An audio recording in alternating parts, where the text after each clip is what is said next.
चलिए तो सबसे पहले तरीके से शुरू करते हैं। तो यहाँ पर हम आ जाते हैं प्ले स्टोर पर। यहाँ पर आपको एक एप्लीकेशन इंस्टॉल कर लेना है। एप्लीकेशन देखिए सारे बैंकों का अलग अलग होगा, लेकिन इसकी प्रोसेस एक जैसी ही होगी। जैसे यहाँ पर मान लीजिए मैं यहाँ पर सर्च करता हूँ पंजाब नेशनल बैंक के लिए, तो यहाँ पर मैं टाइप करूँगा PNB एम पासबुक। अगर आपका SBI का है तो आप लिखेंगे SBI एम पासबुक। बड़ौदा बैंक का है तो बड़ौदा बैंक एम पासबुक। मतलब आपका जो भी बैंक है पहले वो बैंक फिर एम पासबुक आपको इस तरीके से लिख देना है, ठीक। तो ये सारे बैंकों के अलग अलग एप्लीकेशन हैं जो कि खुद बैंक ने ही यहाँ पर लॉन्च किए हुए हैं, ताकि आपको परेशानी का सामना ना करना पड़े। तो हमने यहाँ पर ये PNB एम पासबुक सर्च कर लिया है। आपका जो भी बैंक है आप उस तरीके से ओपन कर सकते हैं, आपको एप्लीकेशन मिल जाएगा, ठीक। तो यहाँ पर इसको ओपन करने के बाद आपको कुछ यहाँ सेटिंग्स इसमें करनी है, बस छोटी सी, कोई बहुत बड़ी प्रोसेस नहीं है। तो यहाँ पर सबसे पहले आपको भाषा सिलेक्ट करने के लिए बोला जाएगा। अगर आपका कोई और बैंक है तो हो सकता है उसमें भाषा का ऑप्शन ना आए, या फिर किसी में अलाउ परमिशन पूछे तो थोड़ा बहुत अलग हो सकता है, लेकिन प्रोसेस एक ही है। यहाँ पर मांगता है कस्टमर आईडी, तो आपको यहाँ पर कस्टमर आईडी डालनी है जो कि आपकी बैंक की पासबुक में दी हुई होती है। तो यहाँ पर हम आपको दिखा देते हैं पासबुक से कैसे कस्टमर आईडी आप चेक कर सकते हैं। तो यहाँ पर देखिए आपके बैंक अकाउंट के आसपास ही लिखी होगी, यहाँ पर आप देख सकते हैं कस्टमर नंबर, यहाँ पर जो लिखा दिख रहा है ना वही आईडी होती है। तो आपकी पासबुक पर ये 100% लिखी हुई होती है कस्टमर आईडी। तो यहाँ से हम कस्टमर आईडी यहाँ पर टाइप कर देते हैं। यहाँ पर आपको कस्टमर आईडी का प्रोसेस करने के बाद फिर यहाँ पर आपको एक OTP आ जाता है आपके रजिस्टर्ड मोबाइल नंबर पर, जो कि आपकी बैंक अकाउंट में लिंक होगा। तो यहाँ पर आपको वो OTP डाल देने के बाद यहाँ प्रोसेस पर आपको क्लिक कर देना होता है, और यहाँ पर आ जाता है सेट एम पिन के लिए, यानी कि आपको यहाँ पर 4 अंक का कोई एक ऐसा पासवर्ड चुनना है जो कि आप याद रख सकें, क्योंकि इसी पासवर्ड से आप हमेशा बैंक बैलेंस चेक कर सकेंगे। तो यहाँ पर आपको 4 अंक का पहले आप ये लिख कर रख लीजिए ताकि आप भूल ना जाएं, और यहाँ पर दोनों जगह सेम पासवर्ड डाल दीजिए जो कि आप याद रख सकें 100%, और सरल भी ना हो 1 2 3 4 ये मत डालिएगा, ठीक। तो यहाँ पर आपको पासवर्ड डाल देने के बाद सेट एम पिन पर आपको क्लिक कर देना है। जैसे ही आप सेट एम पिन पर क्लिक कर देते हो तो आपका पासवर्ड यहाँ पर बन जाता है, और यहाँ पर ये सक्सेसफुली लिख करके आ जाता है कि आपका पासवर्ड सक्सेसफुल हो चुका है।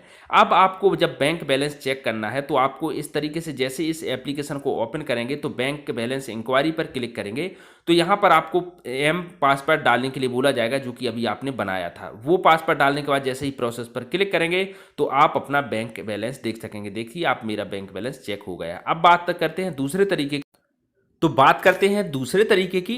तो आपका यहाँ कोई सा भी बैंक हो, इससे कोई मतलब नहीं है। सारे बैंकों के अलग अलग जो नंबर हैं उनके द्वारा आप यहाँ बैंक बैलेंस चेक कर सकेंगे। तो इसके लिए एक एप्लीकेशन है, उस एप्लीकेशन को आपको इंस्टॉल करना होगा। तो चलते हैं प्ले स्टोर पर और आपको बताते हैं। तो यहाँ पर आपको एक एप्लीकेशन ओपन करना होगा, मैं इसकी लिंक के नीचे डिस्क्रिप्शन में दे दूंगा, आप वहाँ से इसको इंस्टॉल कर सकेंगे। या आप लिख दीजिए वहाँ पर बैंक बैलेंस इंक्वायरी, तो इस तरीके से एक एप्लीकेशन होगा, उसको आप ओपन कर लीजिए। यहाँ से एक ऐड आएगी, हम इसको क्लोज कर देते हैं। यहाँ पर लिखा हुआ है बैंक बैलेंस, तो आपको इस बैंक बैलेंस वाले ऑप्शन पर क्लिक कर देना है बैंक बैलेंस चेक करने के लिए। और जैसे ही हम इसको क्लिक करते हैं तो यहाँ पर ये बहुत सारे बैंक ओपन होकर के आ जाते हैं। आपका कोई सा भी बैंक हो, एक्सिस बैंक, ICICI बैंक और Allahabad bank, Punjab national bank, दुनिया में जितने भी बैंक हैं। मेरे पास अब मैं बताऊंगा स्टेट बैंक के लिए, तो मैं यहाँ स्टेट जैसे ही क्लिक करता हूँ तो state bank of India select होकर के आ जाता है। तो ये जो है कुछ यहाँ पर नंबर लिख करके आ जाते हैं। आप जैसे ही इस नंबर से आप जो है कॉल लगाते हैं, देखिए मैं यहाँ पर इस दूसरे फ़ोन से ये नंबर से कॉल लगा के देखता हूँ।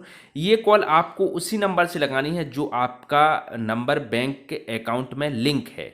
तो मैंने यहाँ पर ये नंबर टाइप करके यहाँ से देखिए डायल कर दिया है। जैसे यहाँ पर डायल किया है तो यहाँ पर जो है एक मिस्ड कॉल देनी होती है, तो मैंने यहाँ पर वो मिस्ड कॉल दे दी है। और जैसे ही मिस्ड कॉल देते हैं और यहाँ पर कुछ देर बाद आपको घंटी जाएगी, घंटी जाने के बाद आपको कॉल कट कर देना है।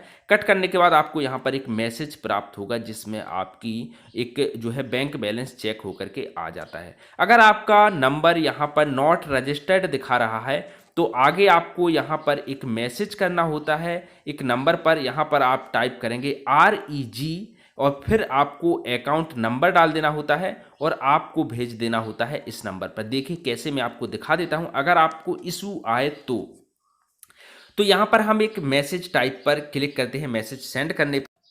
तो आपका जो भी बैंक है वो वहाँ नंबर लिख करके आ जाता है। तो यहाँ पर कैपिटल में लिखिएगा REG और खाता नंबर डाल दीजिएगा, ठीक। और खाता नंबर डालने के बाद आपको रजिस्टर्ड मोबाइल नंबर से इसको सेंड कर देना है। आपका 1.5 रुपये यहाँ पर कट जाएगा और आपको जो है बैंक बैलेंस चेक करने के लिए ये नंबर रजिस्टर्ड हो जाएगा। अब आप जैसे ही उस नंबर पर मिस्ड कॉल लगाएंगे तो आपका बैंक बैलेंस चेक होकर के आ जाता है। देखिए यहाँ पर मैंने जैसे ही मैसेज भेजा तो ये लिख करके आ गया है कि योर नंबर मतलब कस्टमर सक्सेसफुल हो चुका है, आप जो है इससे चेक कर सकते हैं, ठीक। तो यहाँ पर अलग अलग बैंक के लिए अलग अलग नंबर होगा जो कि आपको उसी एप्लीकेशन से इस नंबर को देख लेना होगा और आपके मैसेज में आ जाएगा कि आपको किस नंबर से करना है। अब मैं अगर इस नंबर पर जैसे ही कॉल लगाता हूं तो यहाँ पर तुरंत मिस्ड कॉल दे करके और मैं कॉल कट कर देता हूं तो यहाँ पर मेरा बैंक बैलेंस मैसेज के द्वारा चेक होकर के आ जाता है। आप देख सकते हैं ये मेरा बैंक बैलेंस चेक होकर के आ गया है, ये मेरा बैंक का अकाउंट है और ये बैलेंस है। बढ़ते हैं अगली ट्रिक की तरफ। तो इस ट्रिक का यूज आप कीपैड फ़ोन से भी कर सकेंगे। यहाँ पर आपको टाइप करना होगा *99#। पहली बार इसमें एक अकाउंट बनाना होता है। तो जैसे ही ये नंबर आप अपनी सिम से डायल करते हैं आपकी सिम में एक कम से कम 1 रुपये का बैलेंस होना चाहिए क्योंकि इसमें 1 रुपये चार्ज कटता है। तो यहाँ पर लिख करके आ जाता है वेलकम टू *99#। थोड़ी देर हम वेट करते हैं तो यहाँ पर सबसे पहली बार जब आप इसमें अकाउंट बनाएंगे तो यहाँ पर आपको लैंग्वेज चुनने के लिए बोला जाएगा। तो आप यहाँ से अपनी भाषा सेलेक्ट कर सकते हैं, जो भी आपको भाषा सेलेक्ट करनी है। इसमें बहुत सारी भाषाओं का ऑप्शन है। तो मैं यहाँ पर इंग्लिश चुन लेता हूँ तो नंबर 1 डायल करके और सेंड बटन पर क्लिक कर दूंगा और यहाँ पर अब आ जाता है वेलकम टू भीम UPI। तो आपको यहाँ पर 4 अंक का आपका IFSC कोड डाल देना है। पहले आप इसको लिख के रख लीजिएगा क्योंकि इसका सिर्फ 10 सेकेंड का ही टाइम रहता है, उसके बाद ये अनवैलिड लिखा जो है हो जाता है। तो यहाँ पर मैं IFSC कोड डाल देता हूँ। आपके बैंक का IFSC कोड आपकी पासबुक में लिखा होता है और यहाँ पर हम सेंड बटन पर क्लिक कर देते हैं। ये क्रिया आपको फटाफट करनी होगी, यानी कि ये 10 सेकंड से अगर ज़्यादा का आपने टाइम लगाया तो ये जो है आपका फिर इनवैलिड दिखाई देगा। फिर आपको फिर से वही प्रक्रिया करनी होगी। जैसे ही आप जो है IFSC कोड डाल देते हैं तो आपका यहाँ पर बैंक के जो जितने भी आपके बैंक है वो यहाँ पर आ जाते हैं। तो यहाँ पर मेरा पंजाब नेशनल बैंक है तो नंबर 1 डायल करके मैंने यहाँ पर सेंड पर क्लिक कर दिया। अब यहाँ पर एक पिन बनाना होता है आपको 6 अंक का। ये पिन वो पिन है जो आपको बैंक बैलेंस चेक करने के लिए यहाँ पर डालना होगा। तो यहाँ पर मैं एक 6 अंक का पिन बना लेता हूँ। आप कोई भी स्ट्रॉन्ग पिन बना सकते हैं। 1 2 3 4 5 6 आप कभी मत बनाइएगा, आप यहाँ पर एक स्ट्रॉन्ग पिन आपको बनाना होगा। तो यहाँ पर मैंने एक स्ट्रॉन्ग पिन बना लिया है। तो यहाँ पर जैसे ही पिन को मैं यहाँ पर सेंड बटन पर क्लिक करता हूँ तो यहाँ पर आपका बैंक बैलेंस चेक होकर के आ जाता है। अब आपको जब भी अगली बार बैंक बैलेंस चेक करना होगा तो आपको यहाँ पर *99# डायल करके नंबर 3 पर बैंक बैलेंस चेक करने के लिए एक ऑप्शन आएगा, वहाँ पर आपको क्लिक करना होगा और आपको वो पिन डाल देना होगा और आपका बैंक बैलेंस चेक हो जाएगा। तो अगली जो ट्रिक है यहाँ पर आपको PFMS जैसे ही सर्च करेंगे तो यहाँ पर नीचे ऑप्शन मिल जाएगा नो योर पेमेंट। यहाँ पर आप क्लिक करेंगे तो यहाँ पर आपको सिर्फ बैंक अकाउंट नंबर डाल देना होगा और बैंक का नाम डालना होगा। तो यहाँ से आप इसको डेस्कटॉप साइज में करके और आप यहाँ पर अपना बैंक का नाम, आपका जो भी बैंक है, ध्यान रखिए यहाँ पर सिर्फ वही पैसा शो होगा जो कि आपको सरकार ने भेजा है कोई योजना के थ्रू, ठीक। तो यहाँ पर मैं STAT स्टेट बैंक का आपको चेक करके दिखा देता हूँ। तो जैसे ही मैं स्टेट बैंक ऑफ इंडिया यहाँ भरूंगा तो यहाँ पर ऑटोमेटिक बैंक आ जाता है। तो मैं इसको ऊपर से सिलेक्ट कर लूँगा, ठीक। तो ये मेरा बैंक जो है भर चुका है। उसके बाद यहाँ पर नीचे आपको डालना होता है अपना अकाउंट नंबर। तो यहाँ पर आपको अपना अकाउंट नंबर डाल देना है, वही अकाउंट नंबर आपको नीचे डाल देना है। दोनों खानों में सेम अकाउंट नंबर भर देना है और नीचे जो आपको एक कैप्चर कोड दिख रहा है ये भी आपको नीचे वाले ऑप्शन पर भर देना होता है। और एक कैप्चर कोड डाल देने के बाद आपको इस सर्च बटन पर जैसे ही क्लिक करेंगे तो आपकी जो बैंक की पासबुक होती है सेम उसी तरीके से पूरा डाटा आपका यहाँ पर शो हो जाएगा। आपका बैलेंस कब आया है, कब यहाँ पर डाला गया है पैसा, कितना बैलेंस है, इसमें आप सारी जानकारी यहाँ से ले सकते हैं।